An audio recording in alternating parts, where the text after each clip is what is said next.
Is this team, this Montreal Canadiens team, in your mind now a Stanley Cup contender?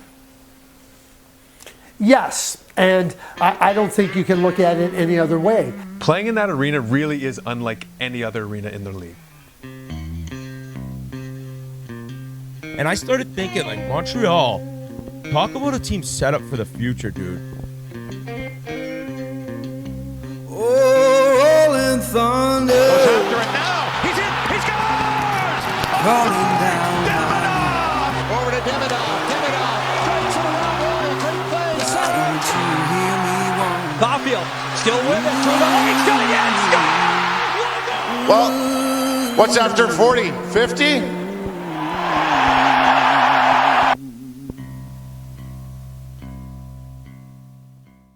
The Montreal Canadiens are the most electric team in hockey.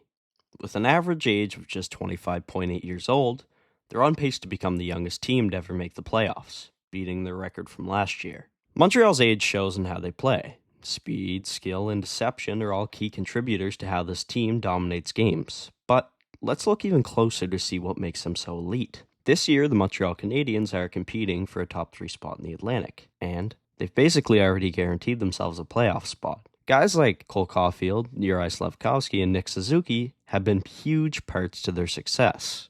Caulfield is currently 1 goal behind Nathan MacKinnon for the lead in goals. He'd be the first 50-goal scorer in Montreal since 1989, and if he can somehow win the Rocket this year, he'd be the first Montreal Canadian to ever do so. But how this line plays together is a big reason why we're seeing them all have career years. There's a stat in the NHL called NHL goals for percentage. It's a line's goals for divided by their goals for minus their goals against. It measures how dominant you are on the ice, both offensively and defensively. And the Montreal Canadiens rank at the top. Suzuki, Slafkovsky, and Cole Caulfield are at 69.2 goals percentage. And it's reasons like these why they're seeing so much success this season. Montreal's forecheck is monumental to their offensive system. The Habs run a 1-2-2 like many teams in the NHL. They have 1 forward deep while the F2 provides additional pressure. And we see it on this play here. Nick Suzuki beats the Islanders' defender into the corner, while Cole Caulfield provides support to keep possession in Montreal's favor. Out in front, we see the F3 Juraj Slafkovsky waiting for the puck, and once he gets it, he makes no mistake. And with the way this top line's been playing since the Olympic break, it seems like something's just clicked with them. They rank 2nd, 3rd, and 4th with most points combined by a duo since the Olympic break, and it's truly impressive to see how well this line has gelled together. Another line that really gelled together wasn't a line, it was a pairing. Hudson and Dobson. Hudson is one of the most dynamic defensemen in the game. This season, Hudson set yet another record for most assists through 150 games, and one of the main things that led Hudson to his success is his quick stick work and his ability to steal pucks and transition the play up ice in an instant. It's one of the main reasons why the Habs rank 6th in the league for most goals within 10 seconds of a turnover. It's a stat that truly shows how quick transition can pay off for a team. And for a team who ranks 3rd in the league for amount of time spent within 1 goal, and 2nd at 24 comeback wins, capitalizing on other teams' mistakes is a big deal. Mistakes aren't just something other teams make, though. It's something Montreal makes, and especially in their own zone. The Canadiens run a hybrid structure down low, man on man up high. It's something that most teams do in the NHL. But the Canadiens look like they struggle to adapt most of the time. Defensive miscues are always a problem with young teams, but if Montreal wants to go deep into the playoffs, they're going to need to tighten it up, because always chasing the lead just isn't sustainable. Luckily for Montreal, goaltending has turned a new leaf. Since calling up Jacob Fowler for the 2nd time, the Habs have gained a new identity between the pipes, especially in rookie goaltender Jakub Dobeš.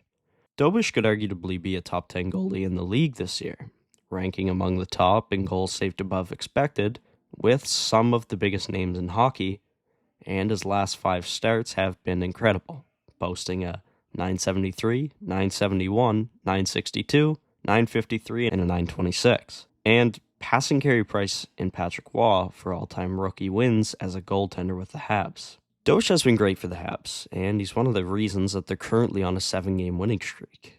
But I don't even think he could stop this current Habs power play. The Habs really gelled into a unit so far this season.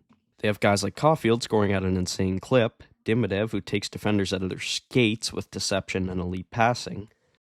Hudson, well, that's basically enough said. And Nick Suzuki, who ranks 3rd this year in power play points. But what if I told you none of these guys were the main threat on the power play? Juraj Slafkovsky is what teams tend to key in on this Habs power play. His movement in the bumper either draws a defender with him to open up the middle of the ice, which helps Caulfield and Suzuki create down low, or Slafkovsky parking his big frame in front of the net gives the Habs a one-timer option, which tends to work a lot of the time. The third default option that the Habs normally go to is the one-timer from Nick Suzuki to Lane Hudson to Ivan Dimidev. They've also seen success on this play. It's really anything this Habs power play does converts to something good. But they all tie into this one key play that's centered around Juraj Slafkovsky. On this play, Dimidev rushes down off the flank and the defender draws towards the net with him. Once that happens, we see the ice open up for Juraj Slafkovsky. And an open shot for Slav is typically going on net, but in this case it ends up in the back of it. We see this play once again against the Islanders, except this time Suzuki actually does pass the puck to Dimidev in front of the net, but he doesn't capitalize on it. Once he doesn't capitalize on it, the Habs already know what they're going to do. They fake the exact same play, this time opening up Slav for a one-timer, and with Bo Horvat already cheating on Ivan Dimidev, moving down towards the net, he gets a wide-open shot, and he scores. Having this good of a system in play really benefits the Montreal Canadiens, and is a main reason why they rank 6th in the league in power play percentage. All the skill, speed, and dynamics combined together really makes this whole team. The power play, the 5-on-5, goals against, average, everything. It's all combined through a system that Marty St. Louis has in place for these Montreal Canadiens.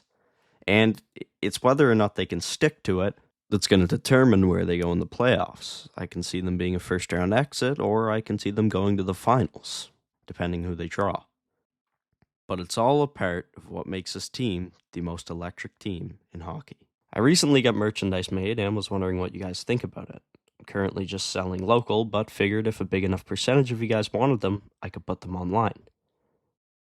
And I recently linked my Instagram to my channel page, so go check that out. I'm thinking about maybe starting to do breakdowns on there if you guys have any requests. Just a shift from a game, a goal, anything that you want a further explanation on, just shoot me a DM, and if I have time, I'll make one. Thanks for watching, everyone. Really appreciate you guys, and thank you for what you've done for me. I hope everyone has a great Easter, but for now, Intermission Entertainment, signing off.